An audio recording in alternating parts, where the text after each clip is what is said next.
Alright, part 5. Sorry for my mistake last time. I said part 3, labeled it properly as part 4. This is part 5. What I am doing right now, soldering iron, foam. Mix the two and it melts. But as you can see, I'm adding a little texture. Now, fortunately, I've noticed two things. Since I used a hot knife, and set on the package for the soldering iron. Since I used a hot knife, it's allowing me to do one or two things. A, I'm able to move relatively quickly. And B, as you can see, there's no such thing as a straight line. I'm letting the way the hot knife fused the styrofoam and the way the beads naturally want to push the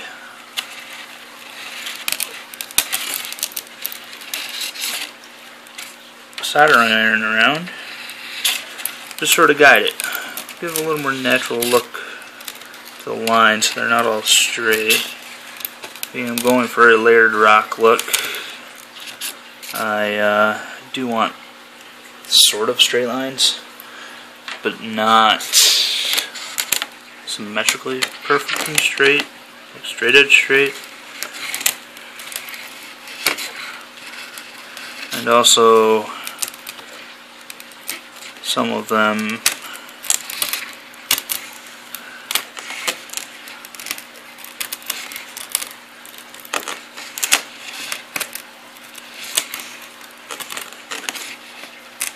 are going to run across each other. Every once in a while I'll take one and have it come up through a couple of pieces.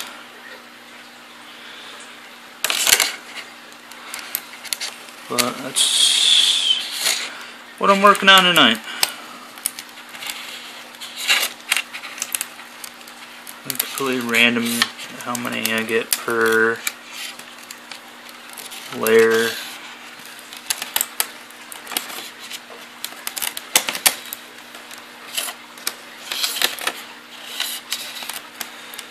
Some of them, I don't really want them too deep like that, so I'll feather it back down a little bit with the iron here.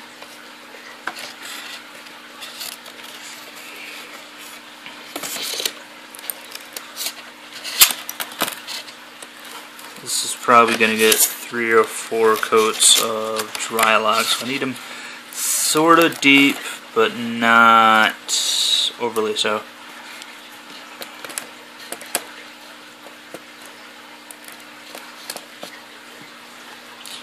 The key to perfecting this is imperfection.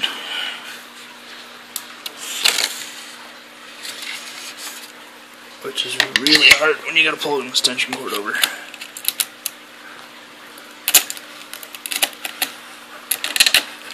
Also gotta be careful on planting pots here, I don't want to get through them. But I do want to texture them.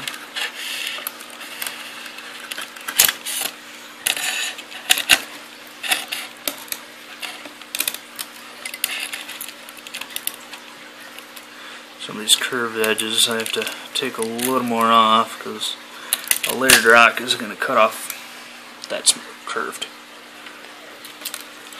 So it's just trial and error becomes more detail.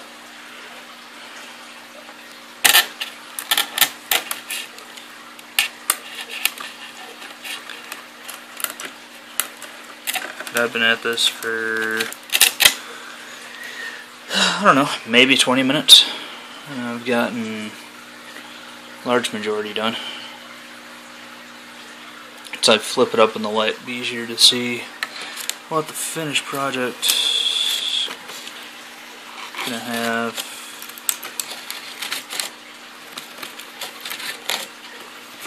Down here I'm not too worried about it because it will be right at the edge of the substrate.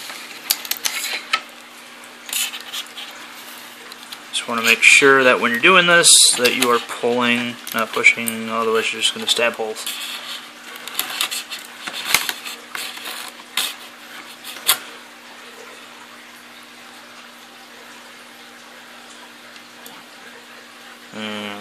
see if I can do two things here. Flip this up. The very top layer I haven't done yet. I might actually do something a little different with the top. I might add a couple more little planting points up towards the top. I haven't decided yet. But if I do, it's going to be part of this layer, and this will be going. Alright, as you can see, a little texture, make it look like a sandstone or a slate cliff front.